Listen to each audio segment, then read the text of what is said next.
Welcome to this explainer. Today, we're diving into a masterclass on literally one of the most critical challenges any early-stage company is going to face: sourcing and hiring your very first engineers and account executives. We're pulling these specific insights directly from David Pfaffenholz. He's the co-founder and CEO of Juicebox, and he recently shared this exact framework with Y Combinator. Now, I know it's incredibly easy to get distracted by, shipping new product features or chasing down those first few $1,000s in monthly recurring revenue, but here is exactly why you need to pause and focus on this right now. The first 10 to 15 hires you make, they aren't just filling seats. They will permanently define your company's culture, its overall velocity, and its ultimate trajectory. Think about it. The early team literally shapes everything for everyone who follows them. All right, so here's our playbook for today. We're going to literally walk through the hiring funnel from top to bottom. First, the hiring mindset shift. Then, building your talent pipeline, engaging the best candidates, why you need to sell first and interview second, and finally, scaling with external recruiters. Let's jump right in. Section 1. The hiring mindset shift, redefining the competition. To win top talent in what is honestly a brutally competitive market, you first have to fundamentally rethink who you're competing against. When you map out your competitive advantage, candidates usually fall into three main buckets: big tech, growth stage, and early stage startups like yours. Now, big tech obviously offers massive compensation and job stability, right? But the trade-off is a much slower pace and pretty low individual impact. Then you've got growth stage. Think Series B and beyond. They offer predictable upside, but they already have multi-layer orgs and that structural bureaucracy baked in. And then there's your startup. The compensation here has the highest variance.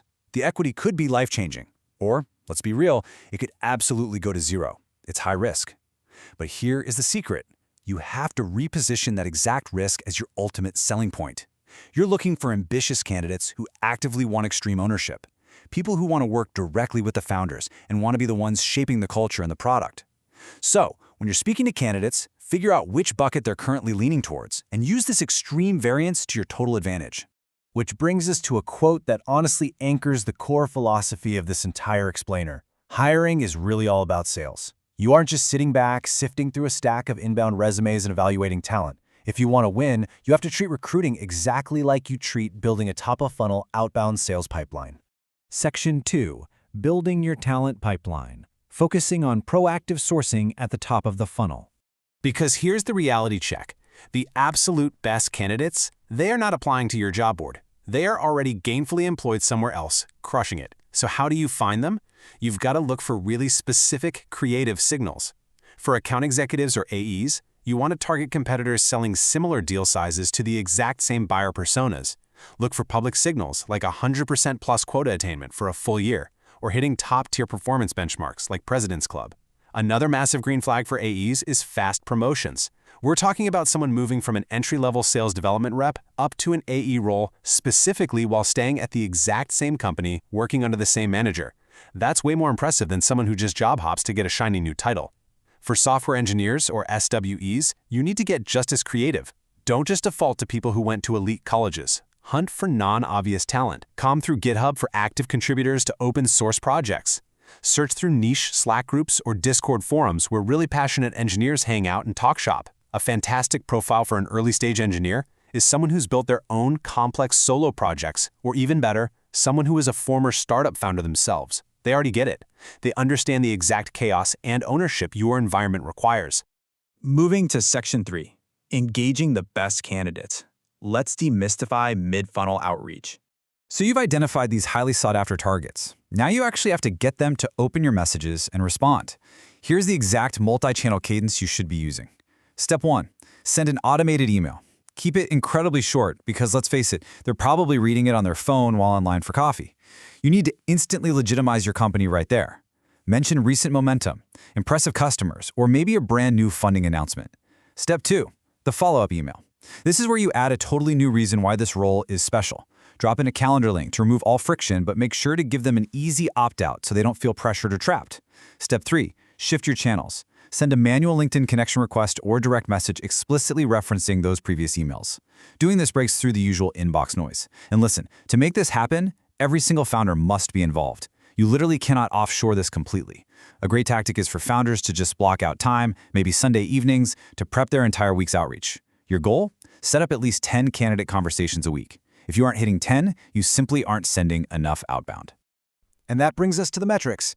10 to 20%. That is your baseline target reply rate for your initial cold campaigns, assuming you don't have some major, flashy Series A funding announcement yet. If you're hitting that 10 to 20% range, you are doing well.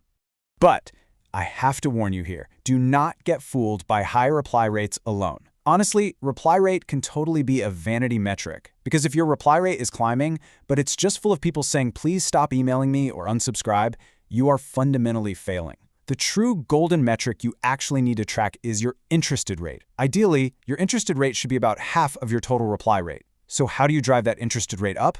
Extreme personalization. The companies out there seeing 40% plus response rates are spending real, focused time handcrafting messages. They're mentioning shared connections, maybe the same high school, or specific deep tech interests. Simply put, they are crafting emails that they themselves would actually want to reply to.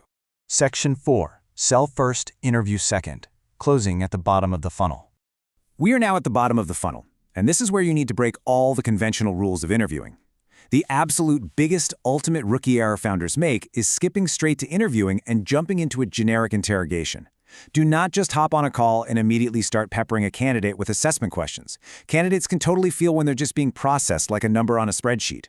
You absolutely have to pitch your vision, your trajectory, and the massive potential financial upside of your startup first. Instead of an interrogation, use this rigorous 3-step evaluation structure. It perfectly balances your need to assess their skills with your ongoing mission to sell them on the roll. Round 1 is just a 30-minute pitch. Honestly, this should feel more like an investor intro chat. You, the founder, are passionately explaining why this company is amazing while simultaneously digging around to uncover the candidate's true motivations. Do they care about the mission? Is the equity the technical challenge? Figure that out right now so you can use it to sell them later. Round 2 is the actual assessment. For AEs, have them role-play a mock product demo. Let them demo your product while you play the tough customer. For software engineers, have them build a web app live on a 1-hour call. This avoids those standard interview formats that are super easily cheatable. And finally, round 3 is the on-site. It's intense. We're talking maybe 6 hours long. It includes system design, final founder interviews, but most importantly, casual coffee chats and lunches with the team. You want them to actually feel what it's like to be part of your culture. Now, when it comes to making the offer, remember this. Your biggest advantage against big tech is speed. Big tech gets bogged down in this multi-layered, sluggish corporate bureaucracy. It takes them weeks to move a candidate through the pipeline. You, as a startup, can win a top-tier candidate simply by being aggressively fast. You should aim to run this entire closing process from that very first contact to the final offer in just 7 to 10 days. Communicate the next steps clearly, schedule them immediately, and move with just unmatched velocity. And finally, Section 5, scaling with external recruiters and knowing when to outsource the process. Because there comes an inevitable moment when the founding team simply can't manage this outbound funnel entirely on their own anymore. When you are ready for reinforcements, you've got 3 main options to look at. First up, in-house recruiters. This is a full-time commitment, paid via base salary plus equity, and it's perfect for consistent, long-term, high-volume hiring. Second, you have contract or embedded recruiters. These offer really flexible scaling on an hourly or monthly basis, which gives you a predictable cost if your hiring volume tends to fluctuate. And third, contingency recruiters. This is by far the most flexible, but often the most expensive option. You pay zero up front, but if they place a candidate, you're going to owe them a massive 20 to 25% of that candidate's first-year salary. It's highly scalable for rapid, on-demand hiring, but you definitely have to budget for those hefty fees. But when exactly should you pull the trigger on outside help? Well, the golden rule of thumb here is the number 2. 2 active, simultaneous hires is roughly the maximum capacity a founding team can juggle at once without dropping the ball. If you are trying to hire for 3 or 4 roles at the exact same time, the process is going to break down, and you absolutely must bring in external recruiting help. Which brings us to the end of our explainer. But I want to leave you with this one provocative question. Are you interviewing candidates, or are you selling them?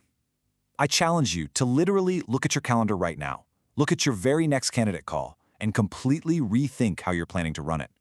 Because remember, hiring at the early stage is the absolute highest stakes sales campaign you will ever run. Thanks for learning with us, and we'll catch you next time.